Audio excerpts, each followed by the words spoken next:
All right, I think we have a couple slides here that you've already covered.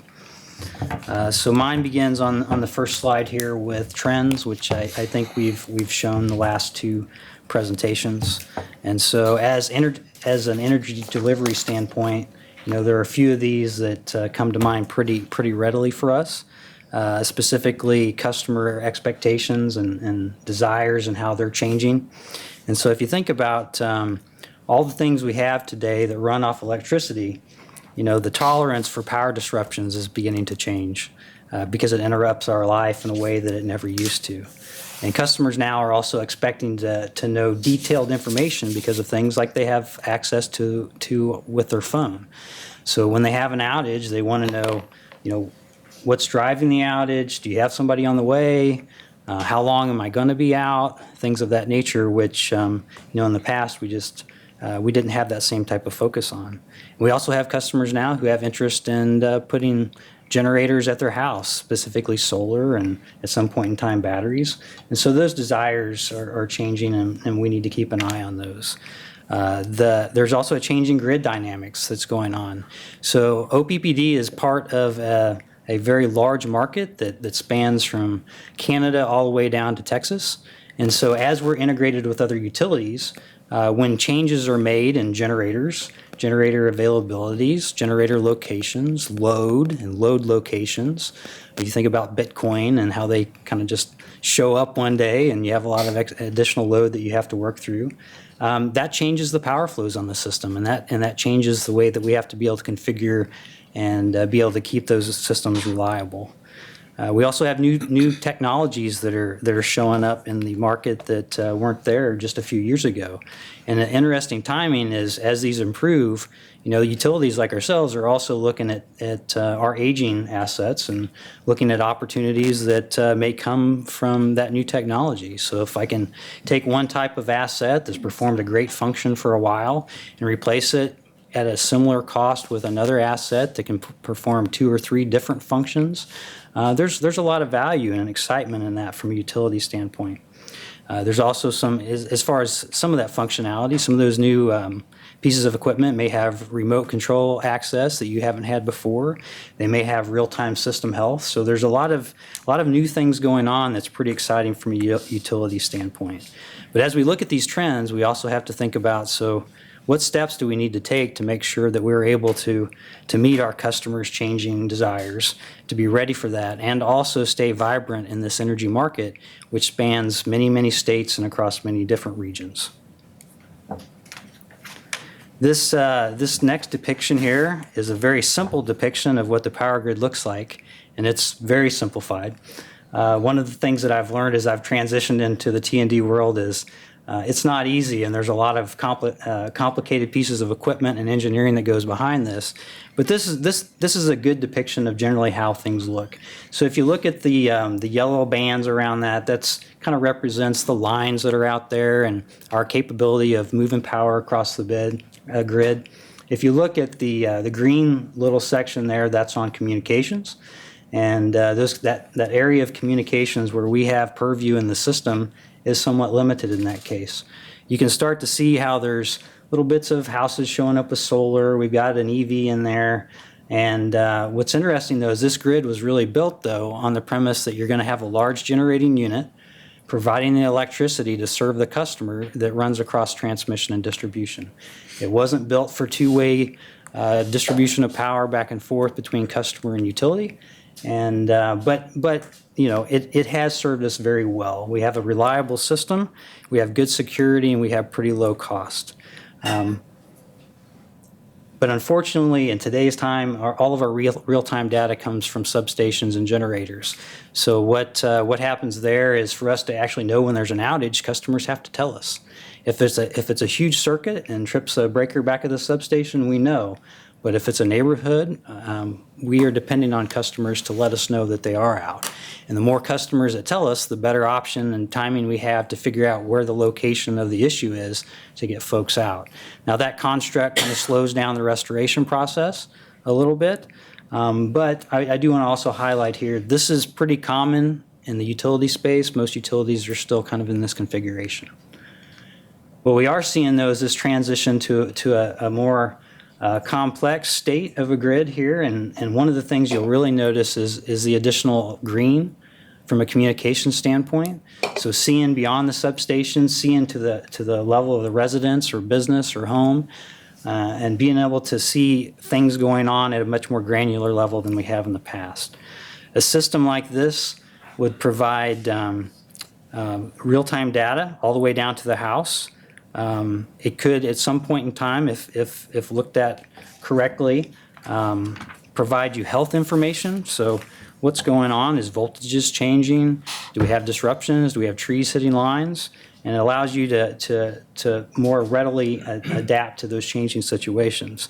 It may set you up for two-way energy exchange, where customers, as you get more and more customers with solar on the house, there may be times they want to sell that back to the utility for use for other customers. And so, this grid of the future would allow you to do something of that nature.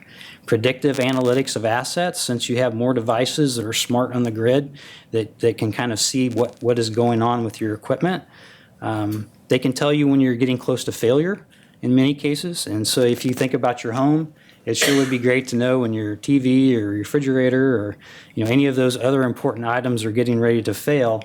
But in the future, we should be able to more readily do that. And there are some utilities that are starting down this path now, but it's still pretty early.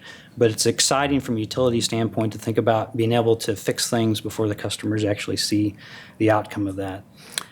This type of system also would have more automation and configuration. So if you go through a storm, right now, we have folks in our control center that may have to reroute manually power across different circuits.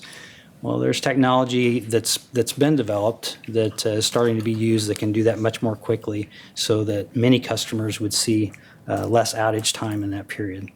And so there's a lot of additional pieces in here. So this type of future, you would also need to have accurate equipment databases, the detail where all the equipment is, what the maintenance schedules are on those, what kind of cyber considerations you may want to consider, because as you have more control and more data that's going back and forth from the field, you better have a good cyber solution in place to be able to be ready for that situation.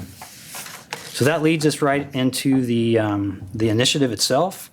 And in this particular initiative, falls in two buckets, but really it's to set the foundation forward to be able to meet a future like I just discussed. And so it's in two buckets here. We've got a technology realm that we look at, which is the exciting realm that everybody gets all pumped up to look into. And then there's the asset management, which isn't as fun, but it's required because you better have a good asset management system in place to be able to maintain and replace and make sure that those new technologies that you want to put on are working in your system the way you want. So over the next 18 to 24 months, we'll have a team start looking into things such as evaluating smart devices that go on the grid all the way down to smart meters at the house, and think about what direction we may want to take when it comes to that smart meter.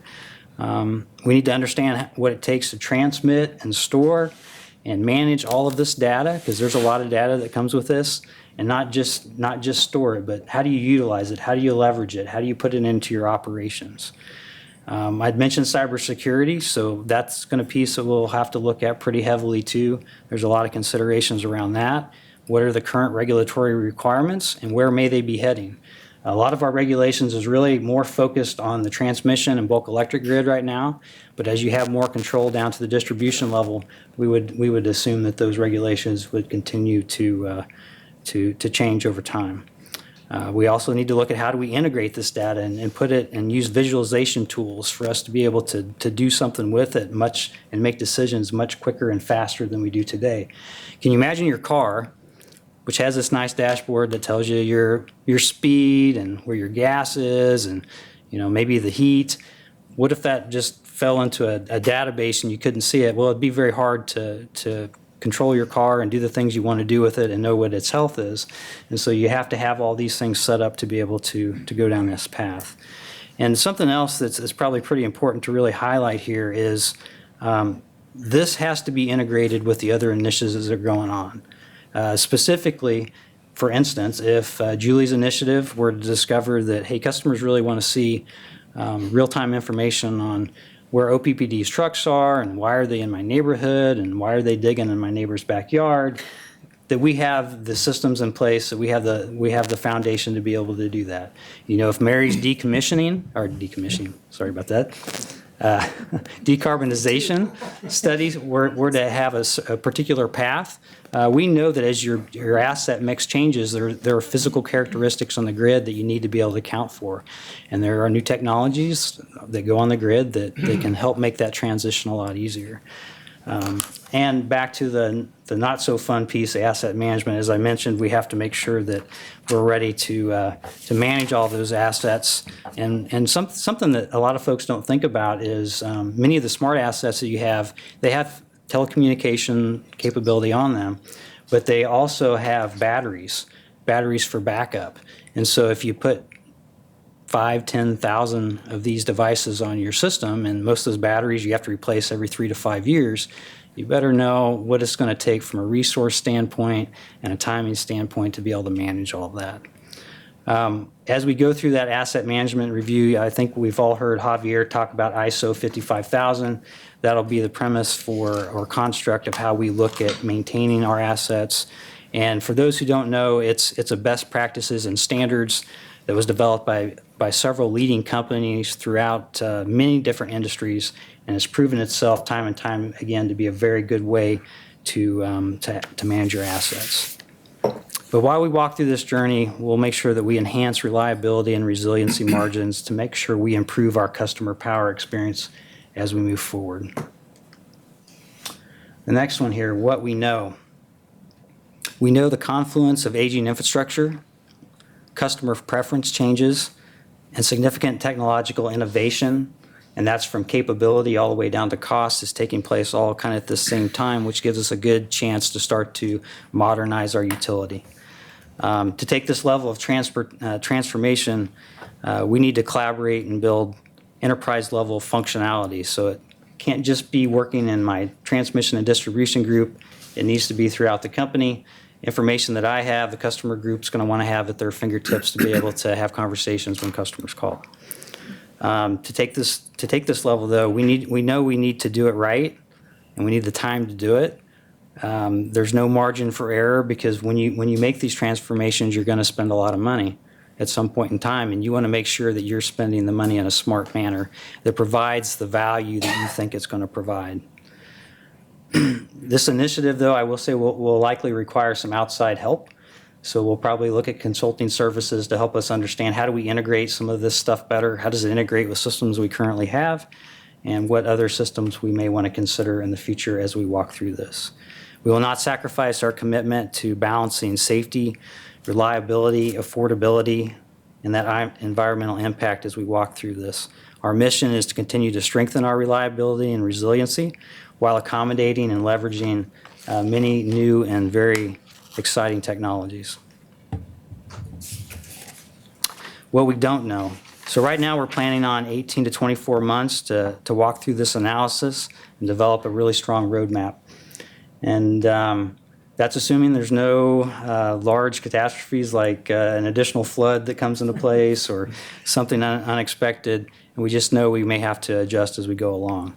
Now, that doesn't mean nothing will happen during this time period. We will be executing along the way with possible. And so I think Tim had mentioned this earlier. We already have folks that are working through and looking at our databases to find gaps in information and capabilities. And we've also had this distribution automation pilot in North Omaha, which sometimes is referred to as a smart grid pilot. We've got some learnings that are coming out of it. And so we've found a couple of types of equipment that we think are really interesting that can provide a lot of value for our customers going forward. And we're going to expand those a little bit to help test them further. So test them in some rural locations, test some different products provided by different vendors to understand which one will be the optimal one when we start to roll those out. So things will happen along the way, and it won't just be analysis as we walk through here.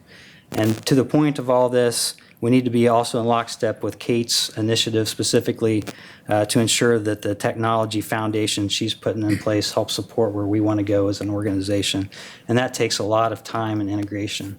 You know, most of what we have right now in the T&D world, from an asset or system standpoint, were built to perform very certain functions and very separate functions, and they didn't overlap and talk to each other.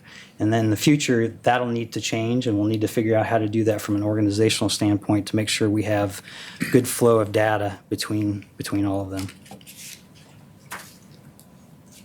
What this means for the future. So let me start off by saying we do currently have a pretty reliable and a fairly low-cost system, and that's served us well for many years. And I want to call out, you know, we've got some great employees who work hard every day to make sure that that continues, and they've done a fine job of bringing us to where we are. We will transition towards a more modern platform that provides additional flexibility because we know things aren't stagnant. You know, I'd mentioned all the changes going on the grid, all the changes in customers. So as we go through this, we're going to have to look at things from a flexibility standpoint. We'll have a great technology strategy roadmap when we come out of this to make sure that we're all in line and we can start planning our budgets and our resources to make sure that we can execute. And we'll need to definitely understand and mitigate cybersecurity risks, considering the amplified that are amplified through having more communicating devices out in the field. Now, we talk a lot about technology here, and so this is where Mart and her wonderful group comes into place to make sure that we have the training, that we have the skill sets that we need within OPPD to continue down this path in the future. We're confident we can do this work and that we can do it very well. Our employees have a wealth of experience, skill, and passion, and they've shown themselves to be able to rise to the occasion many, many times. It's pretty evident as I've walked through our energy delivery business unit, folks are excited about this. They're looking forward to what kind of future that this may bring for them. And so change is sometimes scary, but this is one of the first topics I think I've discussed where I haven't heard anybody who's too concerned other than how do we manage the work to get it all into the system. After that, I think they feel pretty good about it. But that's all I really have on this, and you know, if there's some questions, I'll be happy to take them. Okay. Thank you. There are no questions. Thank you very much, Troy.